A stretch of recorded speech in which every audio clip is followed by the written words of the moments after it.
Thank you very much, Mr. Speaker. First of all, I wish to thank the Almighty for what He has done for me, by me, and through me. I wish to thank my family for standing with me even in difficult times, for believing in me while others did not. Mr. Speaker, I wish to congratulate you for your elevation and promotion. Let me also thank the Most Honorable Prime Minister for his confidence in me by appointing me to this portfolio. To the parliamentary staff, headed by Mrs. Heather Cook, I remain grateful for the guidance and support over the years.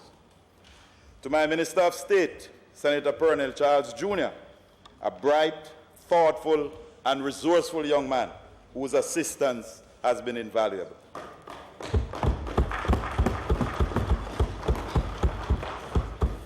To the staff at the ministry and all its agencies, I wish to register my gratitude.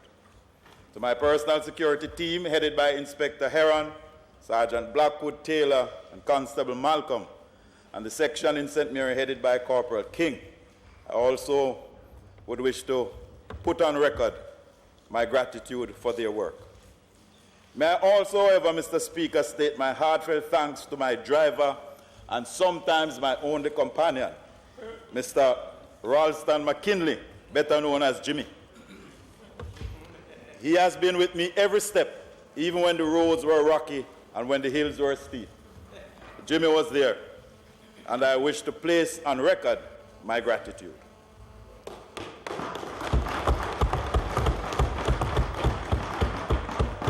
To my personal and support staff, a big thank you for all your work. I wish to single out Mr. Dennis Wright, my colleague, friend, and big brother. I wish to thank my 5 councillors, Doreen Hutchinson, Jason James, Bruce Farrell, Fitzroy Wilson, and Hugh Radway, 3 of whom are members of the People's National Party. And let me also acknowledge the presence of His Worship, the Mayor of Port Maria, Councillor Evan Freeman. I want to acknowledge the 3 councillor candidates who will soon become councillors, Sheldon Kidd, Leroy Sewell, and Crystal Lee. To my political team, the runners, the outdoor and indoor agents, the supervisors, the taxi drivers, the management team, it is their work and support of the people who have placed me here. Mr. Speaker, this team did the most remarkable job in the last election. As a result of their work, I received the highest number of votes as a candidate in all of Jamaica. 11,710. This 11,710 votes, sir, is more than all the votes cast in 14 constituencies, including Western Kingston, St. Andrew South, East Kingston and Port Royal, Central St. Catherine, Central Clarendon, and Mr. Speaker, Southwest St. Andrew only registered 19 more votes than I. But next time. Mr. Speaker, when you add all the votes cast, JLP, PNP, and even rejected votes, 14 seats did not get as much as this candidate. A remarkable job by my team. To the people of Western St. Mary, I am humbled and honored to be able to serve them once again. I thank them all for their participation in the electoral process. Whether they voted for me or against me, I thank them for participating. I treasure the trust. I pledge to serve and will honor the commitments. My offices in Arokobesa and Gale are open to all.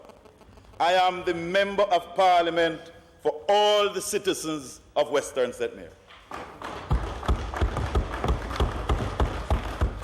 We intend to continue the work on the roads to upgrade them across the constituency. We will continue the college and university program and grant scholarships to at least 100 students this August. We intend to assist high and primary school students with book vouchers. We are far advanced with 2 local hotel chains to restart the hard training centers in Wood Park and the Rockabessa. We will move to provide water in Comma, to complete the Derry Hazard supply, Richards Pen, repair the Carrying Hall supply, which is the only solar-powered water system in the Caribbean, and finally, get the Mason Hall water supply going. We want to do work on the mini stadium in Rockabessa and other playing fields, to expand the football, cricket, and the netball programs to include coaching workshops. We want to expand and improve Waves 96 FM, our local community radio station, and working with Minister Henry and Vaz and the private sector interests, we will extend the runway at the Ian Fleming International Airport to make it more active and to create more jobs. We are currently negotiating with Housing and the Port Authority to construct suitable space for our call center. We want to complete the Huddersfield, Three Hills, and Galena land settlements and make more lands available for our farmers. We want to create opportunities for our people. We want to complete the works that were started in order to make the people prosperous. We know it will take time, Mr. Speaker, but we are clear in what we are doing. We are going to make St. Mary great again. Mr. Speaker, members of this Honourable House, in this my maiden speech to Parliament as the National Security Minister, I want to pay respects to those who served before me and thank them for their service to the nation and their advice when I consulted them on taking office. I wish to acknowledge that there is no greater responsibility for any government than the security of its people and the maintenance of law and order. Let me acknowledge and thank our international partners for their support, not only now, but over the years. A grateful nation acknowledges their contribution and looks forward to continuing the partnerships. I have taken on this task out of a sense of duty to a country that gave me everything, and out of an enduring belief that together we can secure a safer environment for all our citizens and residents, as well as the 3 million visitors to our shores each year. Undoubtedly, Jamaica is the most consequential island state in the Caribbean, not just because of our renowned beauty and abundance of highly creative people, but also because of our geopolitical relevance. We have the notable distinction of being the third largest English-speaking sovereign state in the Western Hemisphere. The world pays attention to what happens in Jamaica. Since assuming office in March, I have sought to consult with the people at the community level, in town hall meetings, in one-on-one discussions. I have met with the unions, the federations, other worker representatives, the churches, the agencies, staff, and the ordinary citizen. I have kept my finger on the pulse of the people's concern about crime.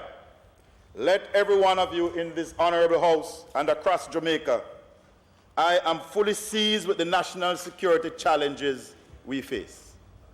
We know that many of our people feel fear and despair and have grown cynical and disconnected. Many feel helpless, hopeless, and fearful. This has made it very difficult to co-opt the full partnership of the people in the hard fight against the criminal elements who are bent on destabilizing communities and the country. Crime manifested in illicit firearms, trafficking, firearm use in committing murders, drug trafficking, domestic violence, lottery scamming, threats to our internal borders, as well as the marine exclusive economic zone, and various forms of cyber threats constitute the major challenges to our personal as well as our collective security. Criminality endangers not only our national security, but also retards economic growth, investment, trade, and is a clear and present threat to this government's prosperity agenda. Mr. Speaker, let me be very clear. This minister and the ministry he leads is not afraid of the forces of lawlessness. We are not afraid of the criminal kingpins in this country. We will not shirk in this war against those who would wish to challenge the authority of the state and bring untold terror to our people. We have a duty to protect all the citizens of this country and every investor and visitor who steps on our shores. Governments everywhere face threats of criminality and, of course, terrorism. But we will not back away from this fight because the majority of our people are good citizens. This government understands the situation. We acknowledge the critical role of security to the growth agenda. We know the fear of our people, but we cannot, as a nation, continue this way. Brand Jamaica is being damaged. Our overseas brothers and sisters are thinking twice before they come home. Investors are calculating security as a major part of their budget. Mr. Speaker, we did not get to this state overnight. It took us years, and we as a nation cannot walk away overnight. There is no magic wand, no quick fix, no silver bullet. We as a nation will have to work hand in hand, united and committed, and over time, take back our country. Tough choices, sacrifices, patience and understanding, and an investment of faith and resources will be needed. We will have setbacks, challenges, but together we shall overcome. It took us years to get here. We cannot bury our heads in the sand, sit on our verandas, sound off on Facebook. We must get together, partner with one another to take back our homes, our streets, our communities, and our country. As a country, we cannot afford crime. Crime accounts for 7% of GDP. If we reduce crime, we can grow the economy without investing an extra dollar. Crime not only affects everybody, it is costly to everyone. That, sir, is a broad outline of the situation. We acknowledge, we understand, we know, but we are not daunted. We are building a safer Jamaica, community by community. I will lead the charge. Make absolutely no mistake about that. I am comfortable. I have the staff, and with the help of all the people, we will create a safer Jamaica. Mr. Speaker, this countryman has the strength, the focus, the vision, and importantly, the political will to do what has to be done. There will be no comfort for the wicked, no rest for the weary, and no safe haven for the criminal. We are going to be different, focused and bold in tackling this monster. We will build on the foundations that were there, continue programs that work, put new energies into old programs, and implement new and different ones. In this regard, we have devised a strategy that has 5 elements that will provide the basis of a short to long-term program that fits within the objectives of Vision 2030 and the realities of our resources. The first element, Mr. Speaker, deals with the justice system. We need swift and sure justice in Jamaica. However, our justice system is under pressure. Judges, prosecutors, lawyers, court staff work in conditions that need to be improved. Cases need to move faster through the system. Delays increase the pain of the victims and their families, demotivate crime fighters, and embolden the criminal. Bail must be restricted in certain circumstances. We have, Mr. Speaker, 134 persons who have murdered while being on bail. Those lives could have been saved. We have one man, charged for murder, bailed, committed a double murder, bailed again, murdered again, then bailed, murdered again. Unbelievable. he was offered bail again. 5 murders, 1 man. Yet he was again offered bail. His mother was warned by the community not to bail him, as they feared he would kill again. She persisted. Then she was murdered. 6 murders, 6 lives, 1 man. Mr. Speaker, we must carry out urgent reform. And people must know that the justice system will be swift, sure, but just. The second element is social development. We need to understand that the seeds of crime were planted years ago. We must tackle some of the root causes of crime, not just the symptoms. We must treat with inadequate family income, poor parent-child relations, poor educational outcomes. We must reduce illiteracy. We must equip our people with these tools to resolve conflict.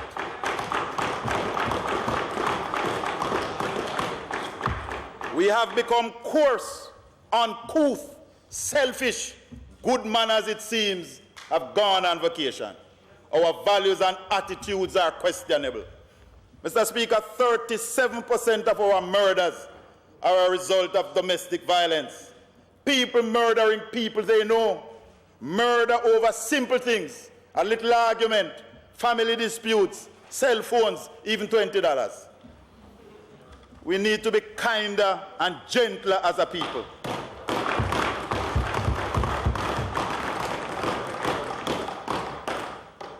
We need again, Mr. Speaker, to be our brother's keeper. We can together make Jamaica safer, one person at a time, if we pay attention to the little things, because they do matter. The third element is situational prevention.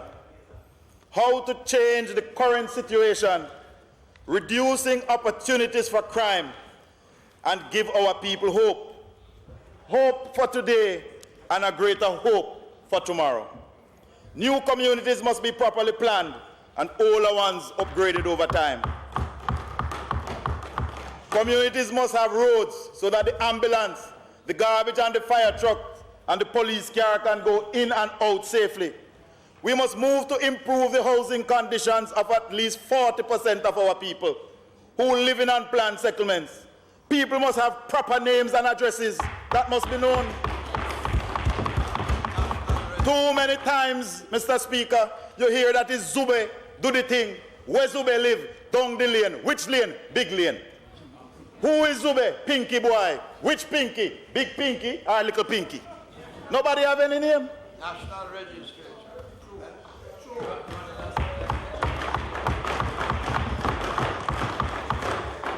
Informal settlements must be surveyed, plans drafted, and this government will improve these communities over time. We have done so already. Flankers, Marmy Bay, Boscobel are but examples. Street lights must be fixed, pipes must be repaired, and the roads must be paved. We are working with the Ministry of Local Government to make a condition of approval for developments over 400 units. They must have an approved CCTV system and a police post. We will work to upgrade our informal settlements. It is Jamaicans that live in them, and they must get a chance to live the Jamaican dream. They too have aspirations and ambitions. Let us harness them. Our informal settlements must not only be a source of vote, they must also be a source of pride. Our fourth element is effective policing.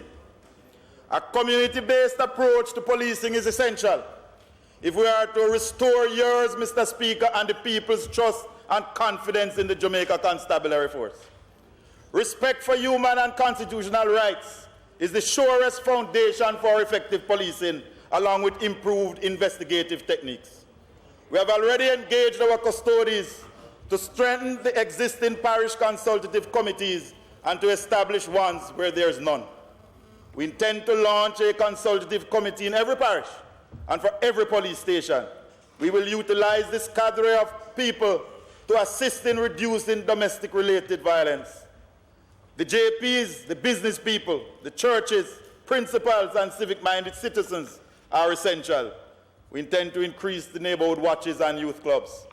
We must engage our youth because it is from this sector gangs recruit. We must work with the CSJP, Hard Trust, and the NYS and other stakeholder organizations to create more opportunities for our young people. The welfare of the serving men and women of the constabulary force, the army, and other arms of the security forces must be addressed in a coordinated and structured way. Training must be a constant in this thrust. We must all work together with the police to ensure a safer country.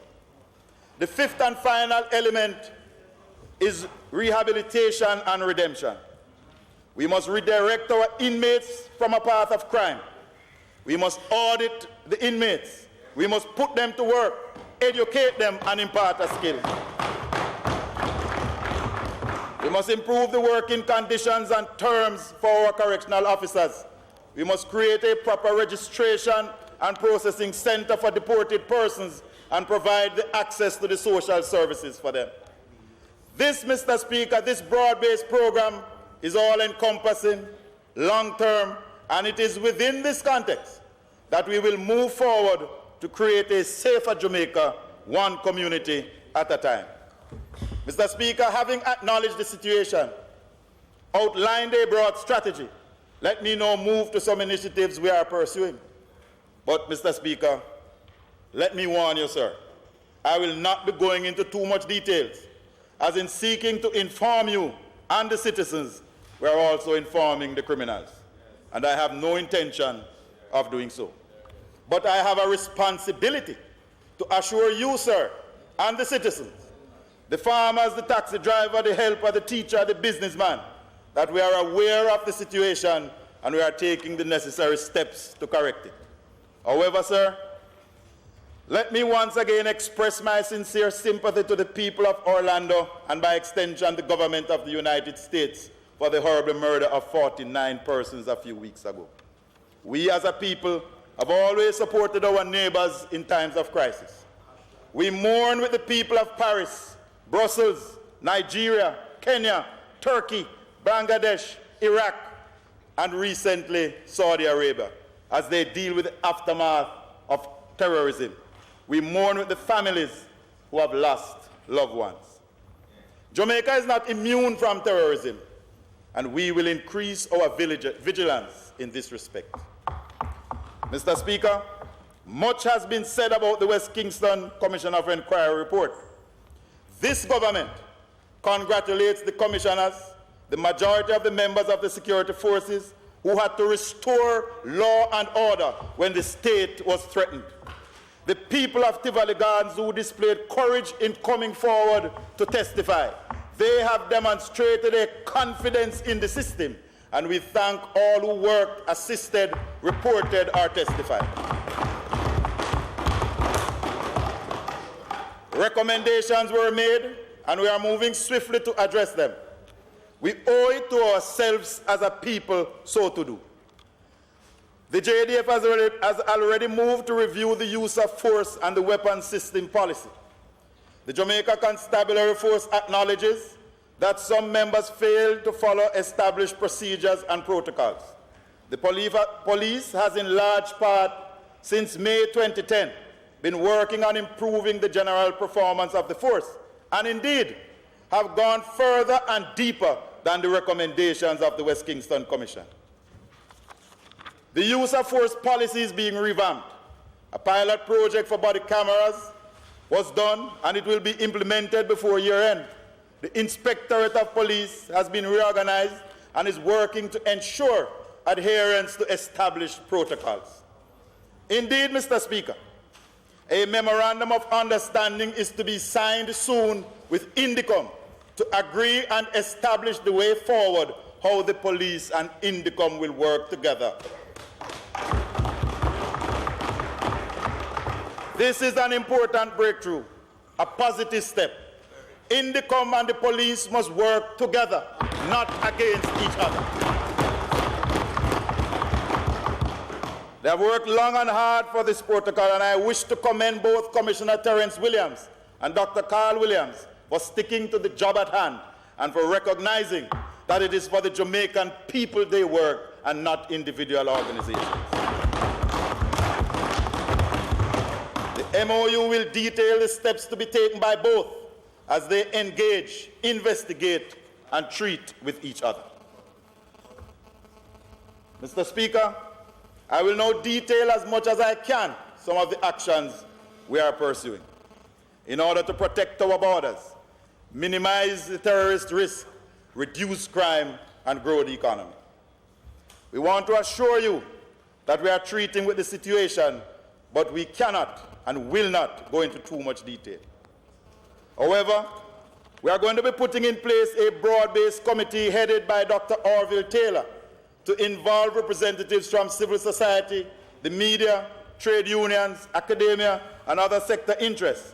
The committee will guide on policy, set standards, and evaluate benchmarks and give general advice to me as Minister on national security and our policies. One of their first tasks will be to set a timetable on all the recommendations that have been made over the last 20 years for implementation. The Evaluation Center in the Ministry is already compiling all the studies and recommendations. Indeed, it was the founding father of this nation, the Right Excellent Sir Alexander Bustamante, who said, "Good people must learn to take advice." And this minister, Mr. Speaker, is open to advice.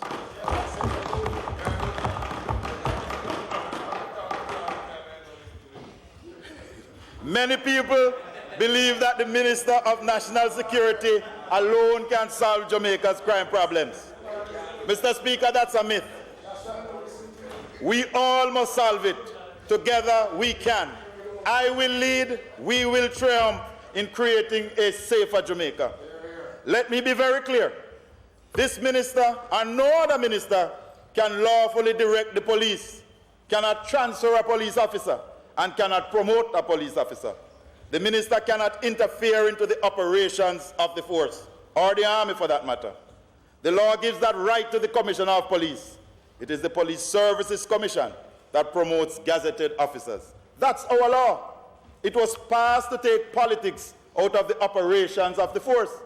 This government is a law-abiding government. It is on that principle we will build a safer Jamaica for you and your family. However, we as a government has decided to make tackling crime our #1 priority. We must as a nation be steadfast, committed, and focused. This government is and much more. Hence, this administration is going to, over a 3-year period, make the largest investment in the national security apparatus in our history. Never before will so much be invested in ensuring our peace and safety. We are not talking millions, but billions. We will do so because it will be the greatest investment ever in this country. We will invest because we want a safer Jamaica, safer communities, and safer homes. We know our needs, and while our international partners can, have, and will assist, as an independent sovereign nation, we must lead the way. We must put our money where our mouth is. Crime is our problem. We must begin to take the hard choices to deal with it. We can seek assistance, but we as a nation must sacrifice too, and we must invest in ourselves. There is no other way. We have to own the problem in order to solve the problem. To this end, I thank the Prime Minister and all my cabinet colleagues for understanding and for holding off some of their own programs so as to allow funding for the peace and security of this nation. Ministries of Industry, Commerce, Agriculture and Fisheries, Tourism, Economic Growth and Job Creation, Transport and Mining, Local Government, all the ministries for being willing to invest their available resources in the fight against crime. I thank them all for their support. The steadfast commitment and the foresight Without security, there will be no tourism, no transport, no agriculture, no jobs, no you, Mr. Speaker, no me, and no Jamaica. Our borders stretch for up to 70 miles offshore. Our marine economic zone can produce up to US $10 million per year. But our brothers and sisters from Central and South America are reaping more than us. The movement of drugs, people, and guns is too free and frequent. We have ordered an audit of our borders. If at our established ports we are finding guns and drugs, can you imagine what is coming in at other points of entry? We, along with the Ministry of Agriculture, will be acquiring the appropriate technology and deploying it to treat with the security on our borders and for our resources. The Passport, Immigration and Citizenship Agency, PICA. This agency is doing very well. It is self-funding and will be investing to renew itself and will give soon, rather than a 2-star customer experience, you will soon get a 5-star customer experience. The wait time for a passport application is approximately 5 hours. Online applications, more offices and officers are some steps to treat with this. The wait time at the Sangster International Airport in Montague Bay is averaging about an hour. We will be using more machines and increased staff to reduce that to 30 minutes. We have started a facial recognition check to reduce passport fraud. We are moving to e-passports and online renewals, providing more chaos, and we will improve the service but not compromise the security. The Private Security Regulation Authority, PSRA. This entity regulates the private security industry in Jamaica. This too is self-funding.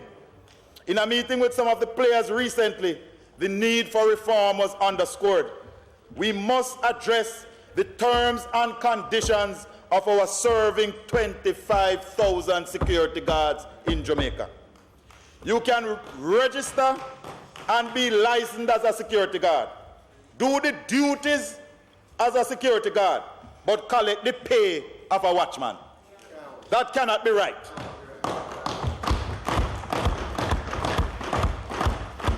I have asked the PSRA to explore with the Ministry of Health and private providers a health insurance scheme for our security guards and their families. Let us assure the guards and the companies that the vetting, the working conditions, and the space to operate will be dealt with. Everyone must be treated fairly. Reform is on the way. This industry is vital to our economy. Banks, water systems, airports, ports, ministries, private homes, and businesses depend on this industry. The Firearm Licensing Authority. This is another self-funding entity, and we congratulate them for reducing the processing times for firearms applications. However, I have asked that the vetting be improved, but the processing time must be shorter. Length of time is not necessarily quality of time. We have moved to clear the backlog, some dating back from 2012. We must give our law-abiding citizens a chance against these dog-hearted criminals. Law-abiding citizens can and will get gun license, but the proper vetting and training must be done. Ballistic marking, periodic recertification must be done. We have started a program, Mr. Speaker, of reviewing some of the persons who currently have license. We intend to revoke some because they ought not to have been issued in the first place.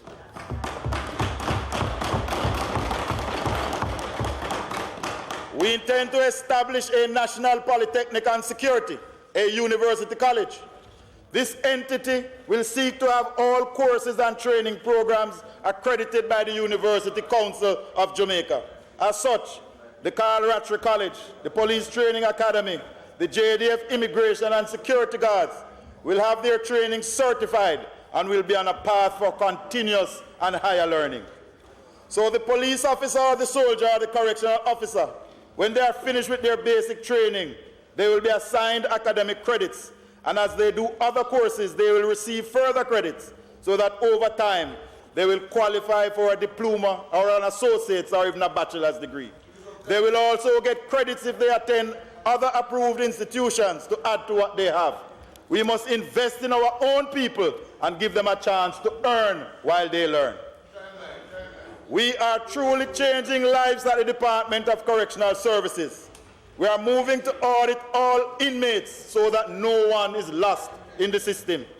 On a Tuesday morning, Mr. Speaker, the breakfast that the inmates now eat is produced by the inmates themselves.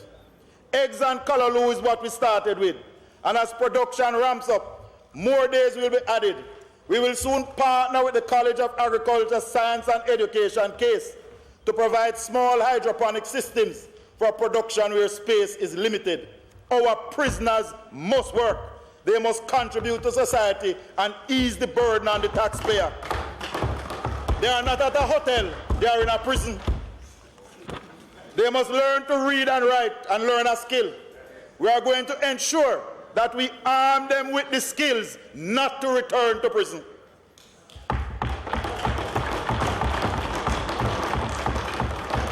We will be utilizing better technology to disrupt communication with the outside world. Too much murders are being ordered from within the walls of prison. We are going to use electronic monitoring to help to reduce our prison population. Low-risk prisoners will be given an option to go home. We will geofence the home, and the families will pay for the monitoring. If they can pay for expensive defense lawyers, they can pay for the monitoring. Taxpayers ought not to be burdened any further. It costs us $660,000 per year to keep one inmate in an institution, and it costs only $77,000 per year to electronically monitor them. We will be utilizing community service orders in a major way. These persons will be dressed in brightly colored suits, electronically monitored as they work in the communities to give back to the same communities they have put through pain.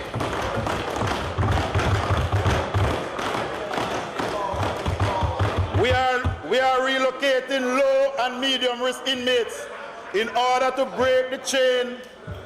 Mr. Speaker, we are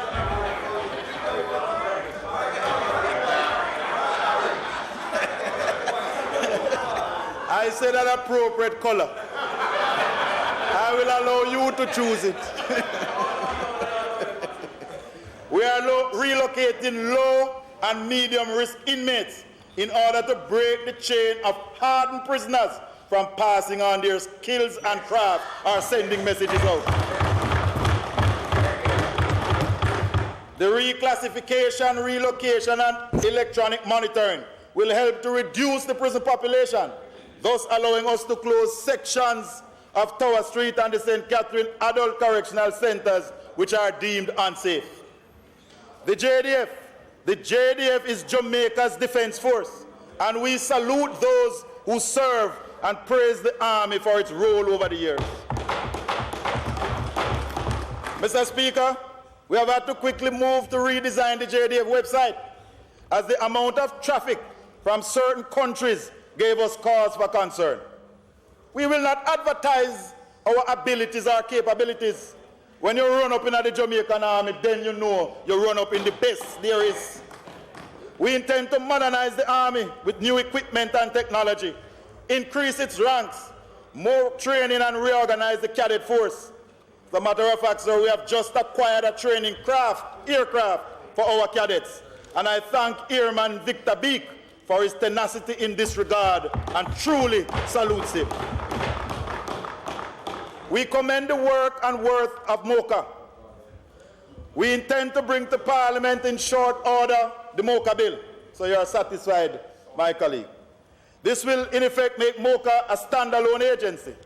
This administration says to MOCA, go where the evidence leads you. Do not allow the arrogant political persons who have their own agendas to rob the taxpayers of Jamaica. Go anywhere. Go everywhere. The corrupt and the criminal must get no comfort. As a former councillor and mayor, I call upon all the players in local government to come together and to expose those who are corrupt. We cannot hide from the fact that some people involved in local government are corrupt. Contractors being paid cash.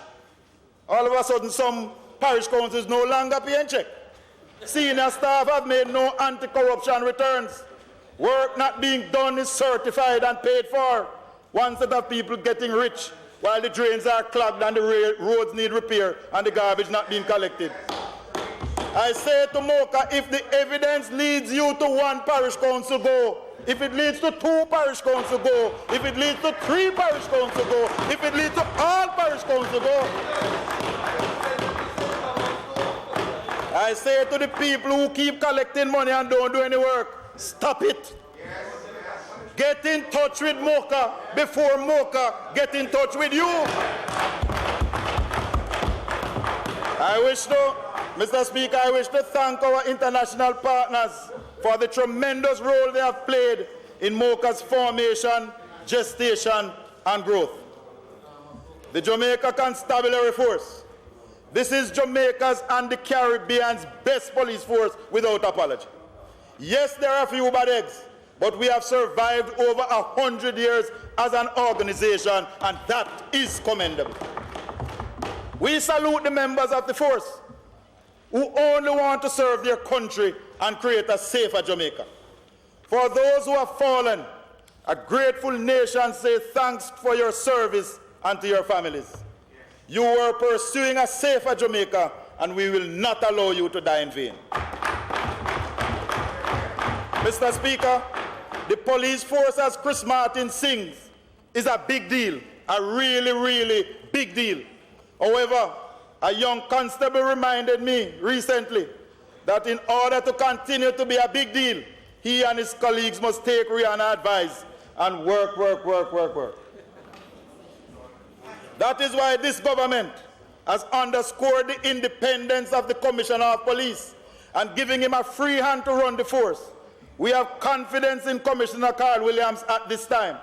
So when crime goes down, as it is doing now, apart from murders, we must congratulate Dr. Williams, the High Command, the officers, and the rank and file.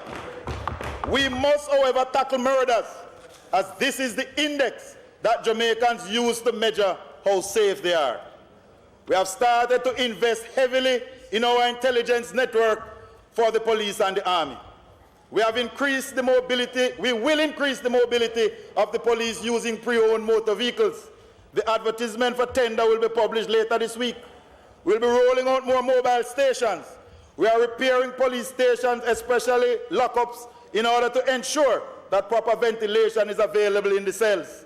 We want to secure the welfare and safety of our serving men and women.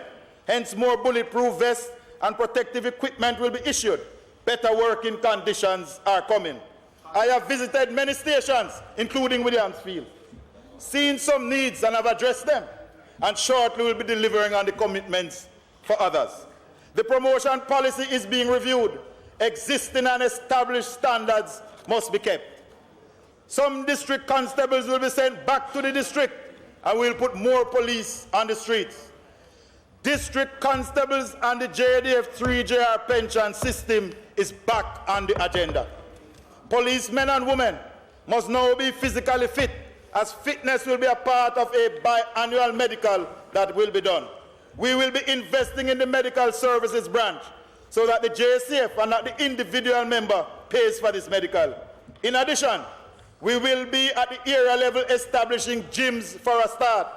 This will ensure that members will be able to improve their lifestyle, reduce work-related stress and lifestyle diseases. We intend to create a private and confidential space at the training center for the counseling of officers, and I wish to commend Deputy Commissioner Navlet Grant for her push in this regard. We will improve the firearm training program for our police personnel. Our officers need to fire more rounds, train more on the simulators. Our officers in short order need to shoot straighter. We will restart the graduate entry program. We are proposing that for officers who have achieved tertiary training and have satisfied other criteria, The Assistant Commissioner position ought to be made available to them. An accelerated career path must be open if they invest in themselves. We will train more officers this year. We have already doubled the usual annual intake, vetted and subjected everybody to a lie detector test. The drive against corruption has begun at the entry level. We will be training much more to put more officers in the field. We will review the police book of rules and regulations and ensure that each officer gets a copy. Officers are required to abide by the rules, but they don't have the book. The member's time for speaking has expired. One more in order to conclude. One more security. Mr. Speaker, I move that the member be given an additional 5 minutes to conclude his presentation. The motion is that the member's time be extended by 5 minutes. Those in favor? Those against? The ayes have it.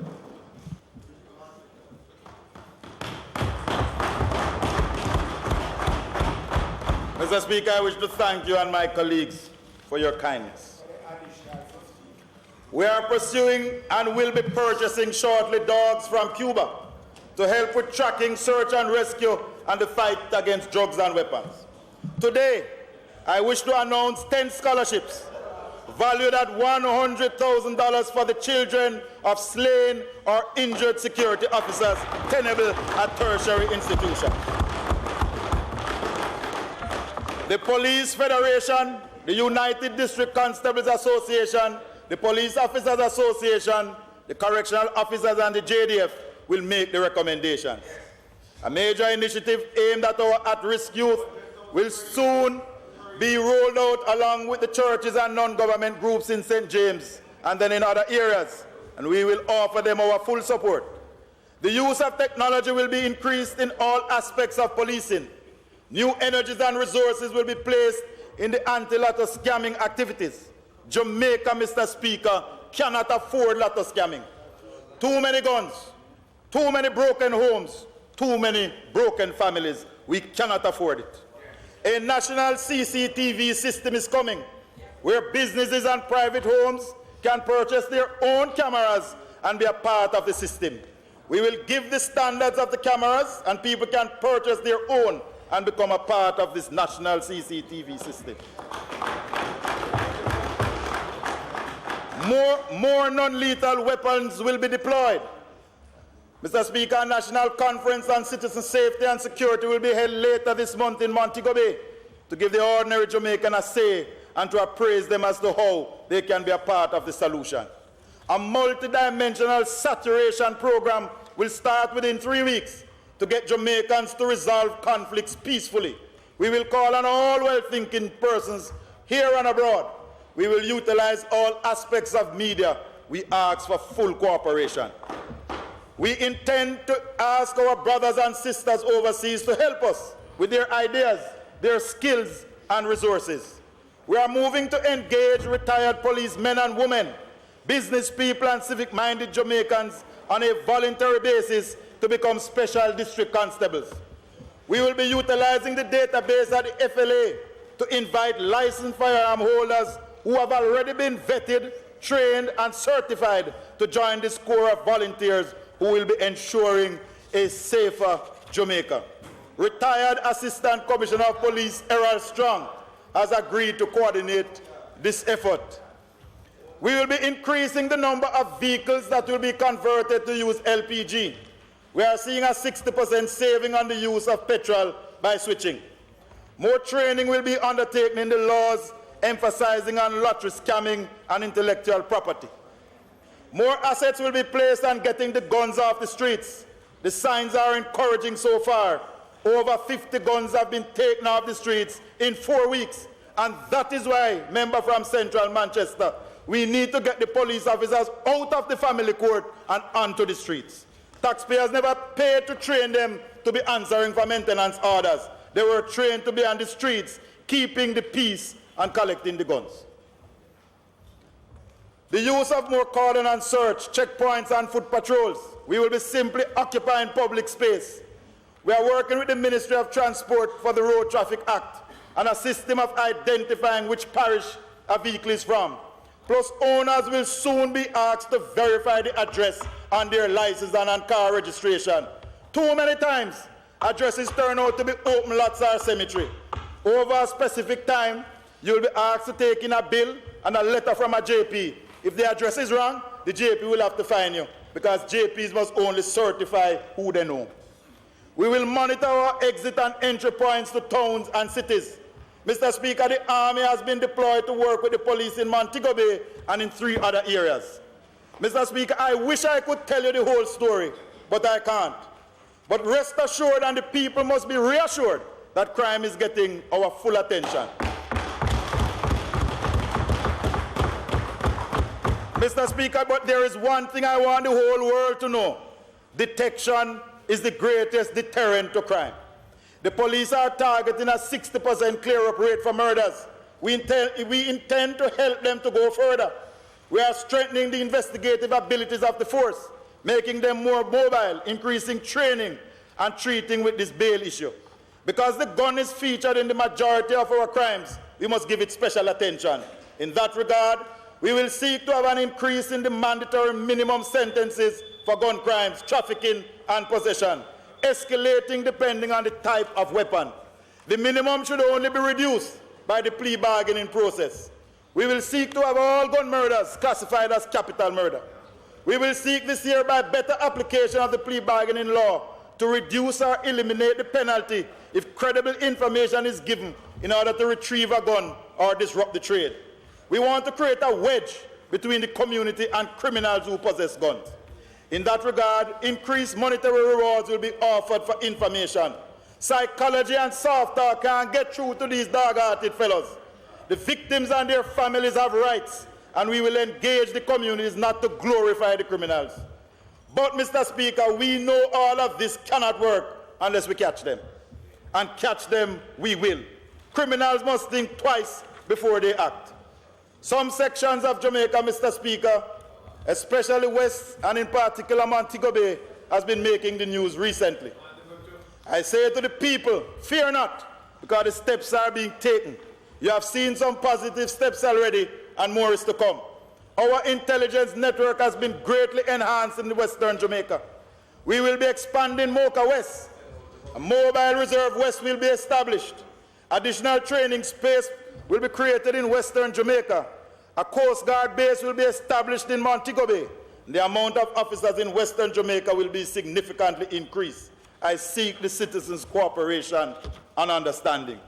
Let all good people unite and fight back, because the criminals have united. Mr. Speaker, on the legislative front, we intend to be very active. The MOCA Act, a National Security Act, the Police Civilian Oversight Commission Act, we intend to place pre-deal larceny under the Proceeds of Crime Act, amend the Offensive Weapon Act to include more knives. We will want to make Jamaican residency, permanent residency, into a step towards citizenship. Mr. Speaker, the Noise Abatement Act will be amended to grant extensions for entertainment events beyond 2 a.m. with conditions. For example, any dance or event, whether granted an extension or not, and a child is found here, the promoter, the venue, and the sound system will be warned, then suspended, then banned. Everybody must play their part. We have been engaging with major stakeholders in discussions and in meetings. We are still to meet with some. Mr. Speaker, I have written to both major political parties to meet with them and their officers and leadership. We intend to engage other political parties over time. We have already met with the Jamaica Labour Party and await a date to meet with the leadership of the PNP. I am willing to meet them anywhere, even Old Hope Road. The team and myself want to tell them our plans that will not harm them, but our plans that will prosper them. I anxiously await for the date of that meeting. I urge everyone to help, and everyone can. Download the Stay Alert app from the Google Play Store. Take pictures, text, videotape, anything and everything, and send it to the police. Mr. Speaker, one mobile company has now agreed to preload the app on new mobile phones, and the others will be using the database to encourage their customers to download the app. Be your own police. Use the camera on your phone as your weapon, your safety device, your bodyguard. It is your means of contributing to a safer Jamaica. Mr. Speaker, let the articulate minority demonstrate forcefully and meaningfully that they are the patriotic majority. Mr. Speaker, in conclusion, we have started a holistic program to tackle a multidimensional problem. We have acknowledged the current situation, placed solutions on the table. We have begun implementing them. We want a safer Jamaica. This government, led by Andrew Holness, will divert the young from joining gangs by social intervention. We will detect the criminals by getting better intelligence. We will disrupt the illegal trades and criminal activities by more police and army presence. We will deter offenders from a career in crime by stiffer penalties from the justice system. We are seeking a safer Jamaica. This government will lead, but we need your help in creating a safer country. We understand the challenges, but will exploit the opportunities. We remain focused with our vision, steadfast in our mission for a safer Jamaica, community and home. We will serve you, the people. We will protect you, and we have reassured you. Let us all, for a safer Jamaica, come together. We know of the impatience and the fear. However, we are on a pathway of action. Join us. We must rise to the challenges. Let us turn our crisis into opportunities, obstacles into objectives, millstones into milestones. United as one people, we are powerful. Let us take back our country, Mr. Speaker. Let us correct the small things, but remain open for new advice and remain focused on the larger picture of creating a safer Jamaica. We are moving to implement the solutions. This is not just about feeling good. It is about making fundamental change. So to the taxi operator, the student, the media, the farmer, the ordinary citizen, you have a role to play in being a part of the solution. This government, this joined-up government, this administration will lead the fight. The times are tough. The criminals are tough. But our response will be tougher. This fight, Mr. Speaker, this fight, this battle for our nation and its future, we shall win. We will win. We must win. Jamaicans, it is time for unity. When we stand together, we are stronger. Let us stand together for a safer country. Let us know this and believe it, that when we together must every day continue to pledge to think generously and honestly, so that Jamaica may, under God, increase in beauty and prosperity. Mr. Speaker, I thank you for allowing me